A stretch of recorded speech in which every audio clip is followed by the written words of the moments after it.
The call came late, when the city had already surrendered to darkness. Rain tapped relentlessly against my window, each drop echoing a rhythm of unease. Mom's voice trembled over the line, weak but insistent. I don't know how to say this. The tests, they found something, she said, words breaking before she finished. I froze, gripping the phone as if it could anchor me to normalcy. Every memory I had of her, the smell of bread baking on Saturday mornings, her soft laughter in the living room flooded back, making the silence unbearable. The city lights reflected off puddles on the streets below, distorted, uncertain, like my thoughts. I heard my father sigh, a long, heavy sound that seemed to carry the weight of decades. I wanted to speak, to say something reassuring, but the words stuck, tangled in my chest. Instead, I ended the call and sat on the edge of the bed, staring at the walls that had witnessed my whole life. Photos of birthdays, holidays, ordinary afternoons, they all looked different now. Time felt fragile, brittle, like glass ready to shatter with the smallest pressure. I called my childhood friend.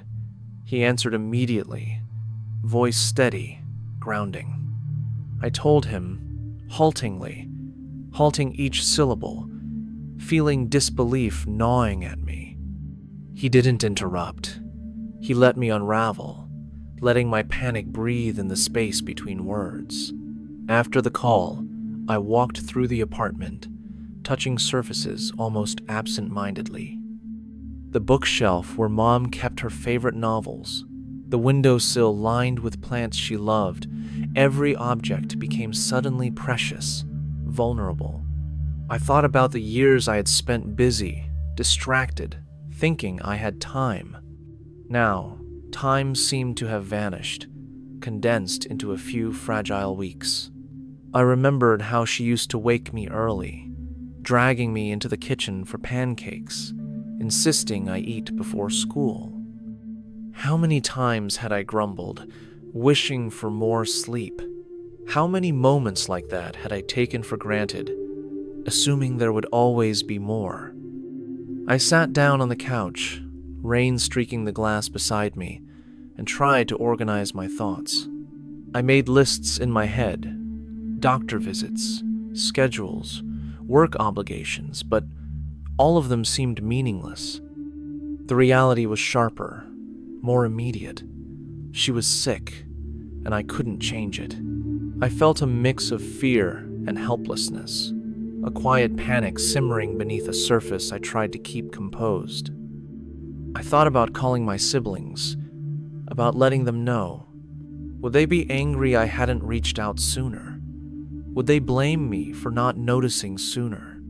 I had never realized how tenuous family life could feel until the edges frayed with news like this. I walked to the kitchen, made tea, the steam rising in thin trails, and imagined sitting with her, just holding her hand. I imagined the conversations we had postponed, the confessions never spoken, the jokes left unsaid. The apartment, usually a safe harbor, felt empty, hollowed out by the weight of impending loss. I glanced at the clock. Hours had passed, but they felt like minutes. Sleep was impossible. I tried lying down, listening to the rain, but the quietness of the night mocked me. I remembered a park near our apartment, where I had played as a child, running across grass, pretending the world was mine. I considered walking there at night, just to feel some sense of freedom, some connection to moments when life was simpler. Instead, I stayed put, pacing the apartment, rehearsing what I would say when I saw her next. I wanted to tell her I loved her. I wanted to tell her every regret I had carried silently. I wanted to squeeze every last drop of time from the days remaining. The rain continued, steady, relentless, mirroring the pulse of worry that never slowed. I thought about mortality, how fragile it was, how quickly everything could change. I thought about my own life, my choices, the detachment I had cultivated as protection. And suddenly, the realization hit me that protection was futile. I could only be present. I could only be there for her, in the small, quiet moments that mattered most. I sat back down, listening to the rain, feeling my heart beat in rhythm with the pattering drops. Each second became a reminder that time was both gift and burden. I made a decision. I would spend every moment consciously with her, letting go of distractions. Even the small tasks, the mundane routines, would take on weight and meaning now. I thought about my father, about the silence between us, about the things we left unsaid for years. I resolved to reach out, to speak, to connect. It wasn't bravery that I felt, it was necessity, a raw, unfiltered awareness of the fragility of life. I remembered calling my friend again, telling him about the plan, about wanting to be with her. He supported me, calmly, with understanding I hadn't expected. I felt the first real clarity in hours. That clarity came with sorrow, but also with purpose. I realized this was not about changing the outcome. It was about presence, about creating small islands of meaning in the current of impending loss. I made lists, planned visits, thought about meals, conversations, walks. Everything became meaningful in ways it hadn't before. I finally allowed myself to cry, silent, alone in the apartment, letting the weight of fear and love flow together. I promised myself to keep moving, minute by minute, moment by moment, to honor her life through attention, through closeness, through love. The next morning, the city was quiet, almost unnaturally so, with fog curling around streetlights like tentative fingers. I stepped outside, coat pulled tight, breath visible in the cold air. The world felt both familiar and strangely distant, as if everything had shifted overnight. I walked toward the park near our apartment, the path slick from last night's rain. Leaves clung stubbornly to branches, droplets forming tiny prisms that reflected the pale morning light. I thought about Mom, imagining her resting at home, fragile yet stubborn, refusing to be defined by illness. I called my father on the walk, the phone pressed to my ear as I stepped carefully along uneven pavement. "Morning," he said, voice heavy with exhaustion. "Morning," I replied, forcing steadiness into my tone. "I'll come over later, around 10. Is that all right?" "Yes, fine. We should talk," he said, and the pause that followed felt heavier than words. I remembered how he had always avoided confrontation, choosing silence over emotion, yet now silence seemed inadequate. I walked faster, almost jogging, my thoughts tangled with fear and anticipation. When I reached the park, I paused at the entrance, looking at the swings swaying gently in the wind. I remembered playing there as a child, Mom pushing me higher, laughter echoing into the sky. I touched the cold metal of the swing, imagining her hand in mine, steady and warm. My phone buzzed my friend, checking in again. "I'm heading there soon. Want me to come with you?" he asked. "No, I think I need to face this alone first," I said, though his support anchored me more than I could explain. I found a bench and sat, the damp wood cold against my legs. I thought about the small moments I had squandered, the mundane interactions I had taken for granted. Now they all seemed luminous, significant in ways I hadn't noticed before. Time was both slower and faster, paradoxical in its cruelty. I looked at my hands, imagining the hands of Mom, hands that had shaped my life, comforted me, disciplined me, held me through every storm. I thought about the last conversation we had before the diagnosis.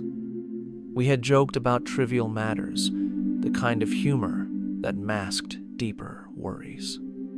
I wished I had asked her more, listened more, told her more. My phone buzzed again, a message from my sibling. "Are you okay?" I typed back quickly, "I will be, heading over now." Walking back, I rehearsed what I would say, how I would hold her hand, how I would sit with her without forcing conversation, simply sharing presence. The apartment smelled faintly of the stew she always made on Sundays, earthy, comforting. She smiled weakly when I arrived, her eyes a little clouded, but still recognizably Mom.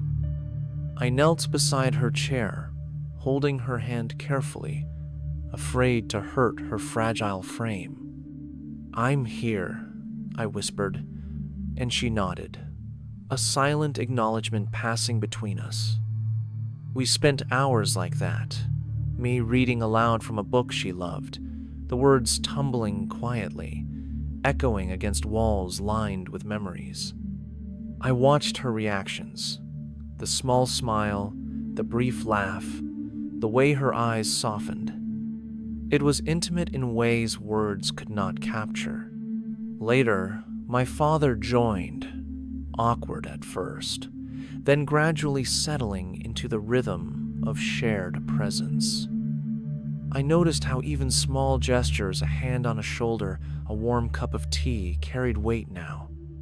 We talked about trivial things, then memories, then fears, without naming them outright. Each sentence was a thread weaving us together in the fabric of ordinary yet precious life. I walked with her later to the balcony, holding her arm lightly, feeling the evening wind brush past. She whispered about the flowers she wanted to plant next spring, and I promised I would help. Even the smallest plan felt monumental, a rebellion against the inevitability of loss. My friend stopped by in the evening, bringing coffee and a quiet smile. He didn't intrude, simply joined us in comfortable silence, a reminder that support could exist without conversation. I realized that care could be mundane and grand at the same time, a paradox that now defined my days. At night, I lay in bed, replaying the day in fragments. Laughter, soft words, shared silences.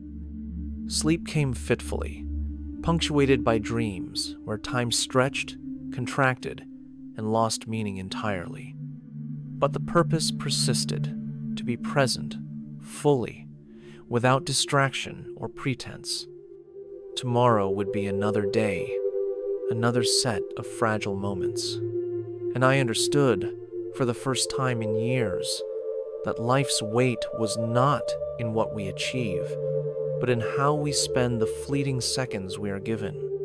I vowed, silently, to continue, to embrace each moment with Mom, letting fear and love coexist without domination. The next morning, sunlight filtered weakly through drawn curtains, spilling across the floor in uneven stripes. Mom sat in her favorite chair, a blanket over her knees, eyes distant yet alert.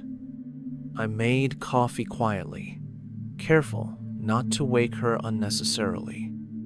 The aroma filled the apartment, grounding me in domestic normality despite the undercurrent of fear. I poured 2 cups and brought one to her, sitting opposite. She smiled faintly, reaching for the cup, fingers trembling slightly. I thought about how small gestures had grown monumental in meaning. The phone rang, my friend, checking in, reminding me I wasn't alone. I ignored it briefly, focusing on Mom, her presence more pressing than any message. We talked about yesterday, about the park, the small victories, the calm moments we'd shared. Her voice was soft, almost fragile, but carried warmth that made the room feel alive. Later, I suggested we look through old photo albums, hoping to draw laughter from memory. Pages creaked as we flipped through pictures, seeing younger selves, friends, family gatherings. She paused at one with me as a child, pointing to my hair, laughing at my awkward grin. I laughed too, the sound catching in my throat, tears forming unbidden.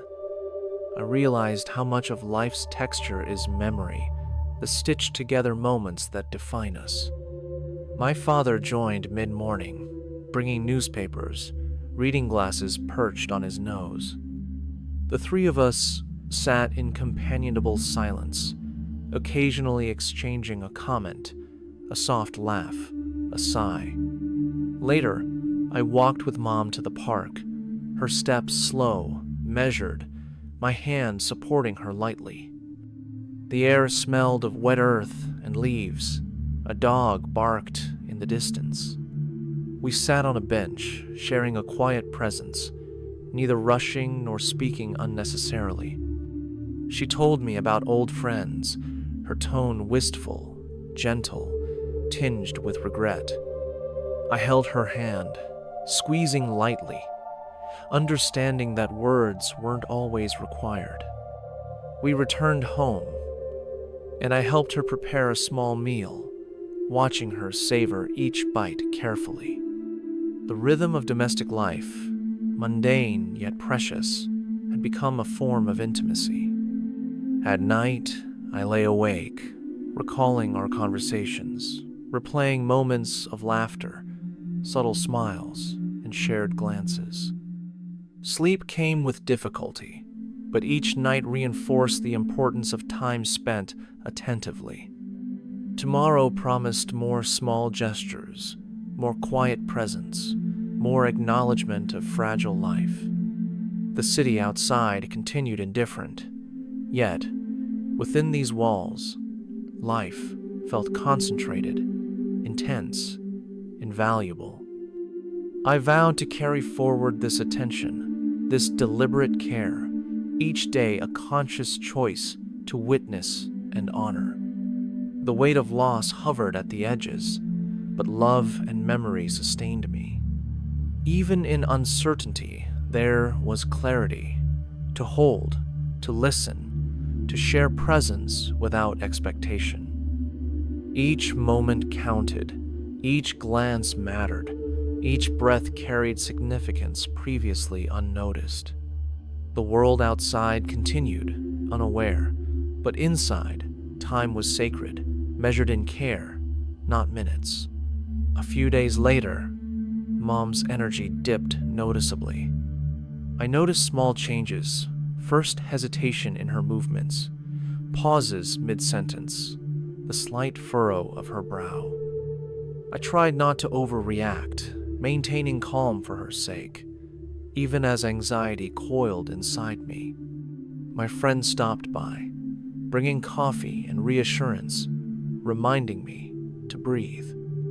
We sat together briefly, sipping slowly, speaking quietly about mundane topics, weather, neighborhood updates, stray cats. After he left, I found Mom staring at the ceiling, lost in thought. I sat beside her, holding her hand, feeling the warmth ebb slightly. I suggested we go outside. Movement might lift her spirits. She nodded, a soft acknowledgement, and we dressed for a short walk. Outside, the park was quiet, leaves rustling in winter wind. I watched her face, noticing fleeting expressions, contentment, nostalgia, and subtle sorrow. We passed a bench where couples often sat, exchanging quiet greetings. Mom pointed to a tree, recalling planting it years ago with her own father. I listened, fascinated by stories I'd never fully known, appreciating how each memory revealed new layers of her life. We lingered, talking softly, occasionally falling into silence, comfortable and unforced. Returning home, I prepared her favorite tea, watching her sip carefully, savoring the warmth. Even small actions, pouring, stirring, setting the cup down, felt monumental in meaning. That evening, I read aloud from a book she loved as a child, her voice joining mine occasionally in whispers. Time stretched, intimate yet fleeting, each second weighted with unspoken awareness. Later, alone in my apartment room, I reflected on the fragility of existence, how quickly life could shift. I realized the urgency of paying attention, of noticing subtleties before they faded. I called my father, updating him, our conversation careful, balanced between practicality and tenderness. We discussed logistics, doctor visits, but also cherished the ordinary, shared moments of life together. As night fell, I lingered by her door, listening to slow, even breaths, gratitude mingled with impending fear. I knew each day now carried amplified significance, a precious ledger of time spent meaningfully. Before sleep, I wrote a note in my journal, small thoughts, fleeting impressions, attempts to anchor the days in memory. Tomorrow, we would continue walking, talking, laughing, silently acknowledging the inevitability of change. Yet within this limited time, I vowed to make each hour dense with care, presence, and attention. Each shared glance, each soft word, each quiet laugh mattered more than ever. The apartment felt warmer despite the winter chill, the weight of imminent loss softened by shared presence. Even in uncertainty, even in sorrow, we persisted, finding meaning in simple acts of attention and love. I understood fully. The most profound moments were subtle, invisible to the world, yet deeply transformative for us. The last week arrived with a strange stillness.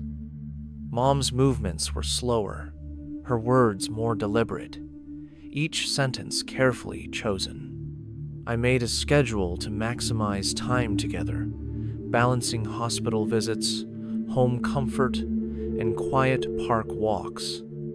Every morning, I brewed tea, set the table, and waited for her to join me. She smiled faintly each day, small gestures carrying immense weight.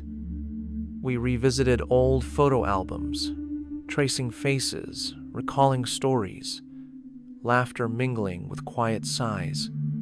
I asked her favorite questions again, listening intently, savoring every nuance of memory.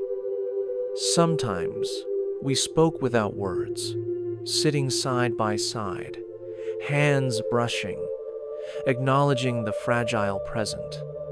Dad visited, his calm presence grounding us, occasionally sharing practical advice with gentle humor. My friends stopped by daily, offering quiet support, helping with errands, reminding me to rest. The apartment was filled with soft music, scent of tea, and the warmth of shared attention. One afternoon, she looked out the window at the winter sky, snowflakes settling on the city below. She held my hand, squeezing gently, eyes reflective, as if absorbing every detail of the world around her. I realized words were unnecessary. Presence itself had become our language, profound and unspoken. Even mundane moments, folding laundry, setting the table, walking to the mailbox, gained new significance. Time had condensed, each hour now a dense capsule of memory, emotion, and gratitude. On the final evening, she rested quietly, her breathing steady yet fragile. I sat nearby, holding her hand, feeling the texture of skin, the pulse of life in my palm. We did not speak much. Words felt redundant, inadequate against the depth of what we shared. Outside, the city lights glimmered faintly through the window, casting soft patterns across the walls. I reflected on the impermanence of life, the power of presence, and the silent beauty of everyday acts. As she drifted into sleep, I whispered a soft promise to honor this time, to hold it close. I lingered, watching, feeling a mixture of sorrow and gratitude, both equally sharp, equally sustaining. Even as loss loomed, I recognized the value of these fleeting moments, the quiet intimacy of attention. Night deepened, and I finally closed my journal, noting thoughts and small memories for safekeeping. Tomorrow, whatever it brought, we had lived fully, attended fully, cherished every heartbeat and glance. In this concentrated span, life had been distilled into pure presence, fragile yet unbreakable in significance. And though the future remained uncertain, I understood the enduring power of these shared, fleeting days. Even amid sorrow, even amid anticipation of loss, we had created space for meaning, for connection, for love. Mom slept peacefully, the room warm with remembered laughter, quiet confessions, and attention given wholly. I sat beside her, still holding her hand, silently acknowledging the weight and value of our final week together. Every moment mattered. Every second was a gift.